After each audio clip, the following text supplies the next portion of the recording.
Clicking on this video means you could be thinking two things. First, you see that the equal dragon weapon is in the thumbnail, even though it's considered as non-canon, which I'll explain in a little bit. And if you're unknown to the equal dragon weapon, then I'll explain that too in a bit. Or, second, you're thinking exactly how wild can the wildest Monster Hunter Wilds theory be? Well, get ready for this blasphemy of a point I'm getting ready to make, because it's surely going to be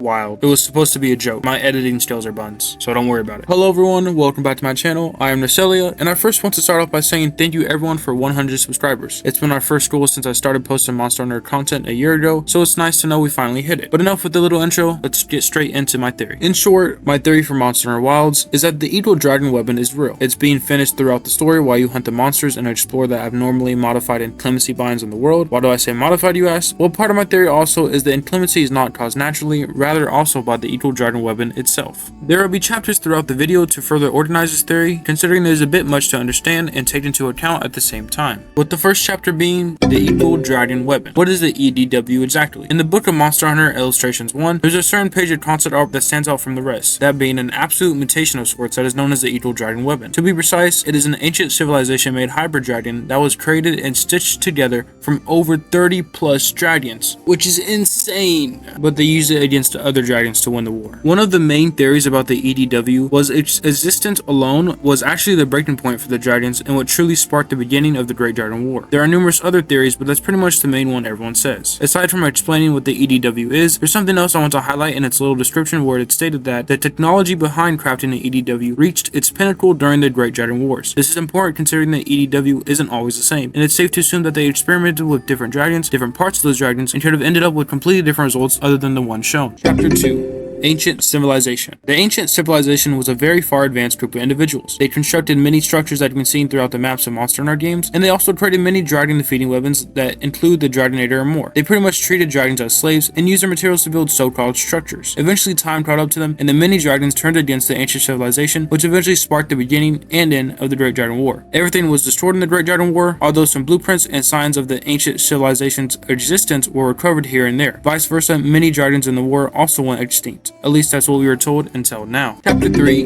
Extinct Species.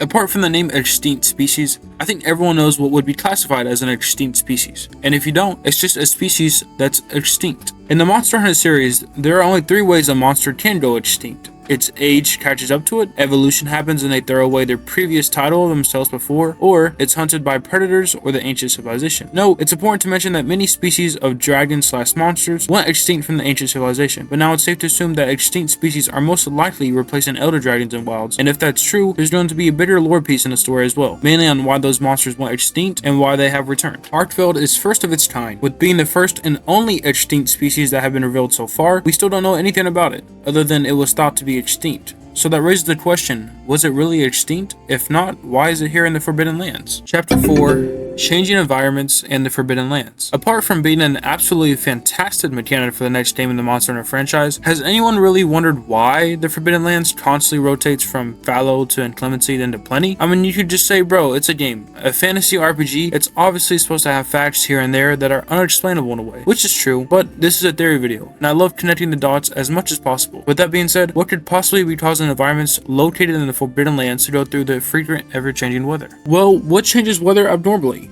If you take a look at climate change and know some factors, then you get an answer. Some changes can be caused by mass tree removals, using transportation, powering buildings, or generating power? Generating power? Well, generating power you can use many different resources to actually work. You can generate power with coal, gas, or even oil. Mass amounts of oil. Now, oil itself obviously wouldn't cause any disruption in the perfectly balanced ecosystem, but a massive multi-limbed, half-monster, half-mechanical dragon weapon that's been stuffed in a cave underground for decades upon decades with no exit for the gas to leak out just maybe could. At least in the surrounding area. It's also a note to mention on the website of Monster Hunter Wilds. It's stated that the people and monsters of the Forbidden Lands have come to adapt to living within the constant changing environment. So it's safe to assume it's been like this for a while, maybe even long enough to create a Mechagodzilla Monster Hunter edition.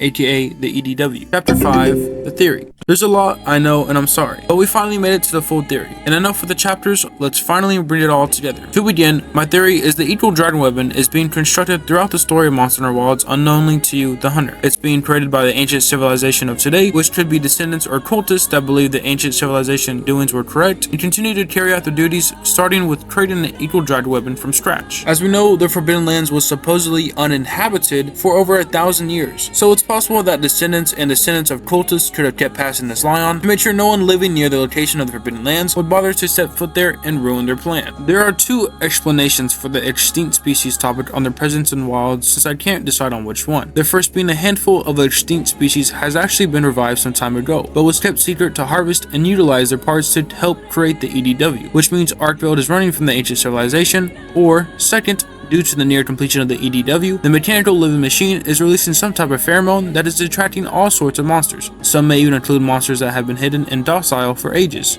aka extinct species. With the creation of the EDW comes a great price. The destruction of nearby locales is affected by climate change, which is making them constantly change throughout the day. The mass amounts of overused oil fuel that the ancient civilization used for the EDW has been causing climate change for ages in the surrounding area. The only people that know somewhat of the ancient civilization, and possibly their doings, are the oil well basin community, in which they are not friendly to one another. The reason the oil well basin community hasn't stepped in is because they simply can't. The ancient civilization of today possesses the upper hand on them via having more firepower, and also has unleashed the black flame to keep the oil well basin community in check. That's why they are so scared of turning on the furnace and it overheating and alerting the black flame. Ooh. And that, ladies and gentlemen, is the wildest Monster Hunter Wilds theory you will ever hear. Chapter 6, Additional Notes. I promise this is the last chapter, trust me. Apart from the previous chapters in the theory alone, this chapter includes some additional mentions of the EDW and the ancient civilization that might help tie the theory together. Kidding, these just might be stretches. Around 2 years ago or so, during the Wonder Festival in Japan, which is a figurine model showcase festival, someone decided to make a model of the equal dragon weapon, which is completely fine, but Capcom actually took notice of this and officially licensed the EDW as theirs, which it already was, but they made sure in case someone tried saying it that they created it as their own. Isn't it a bit odd that Capcom would take notice of something like a concept art that was drawn over a decade ago? Personally, I do think so. At least I hope so for my theory. What do y'all think? Do you think it's odd? Let me know in the comments. This last additional note to mention is pretty much a stretch, but I thought I'd mention it since, you know, why not? Literally the beginning right after the character creation in the beta Monster Hunter Wilds, Babies talks about the region being uninhabited for nearly 1,000 years. Huh. Seems long enough for a mechanical living dragon to be created, doesn't it? And also long enough for locales to go through unusual development, doesn't it? And right after, he also mentions remnants of its ancient civilization rest solely in the Book of Records, aka the book he holds.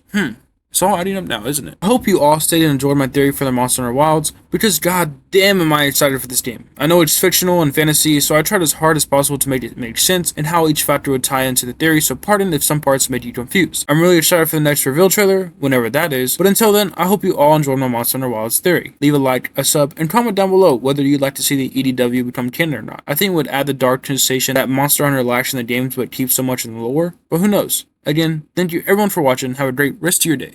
Peace.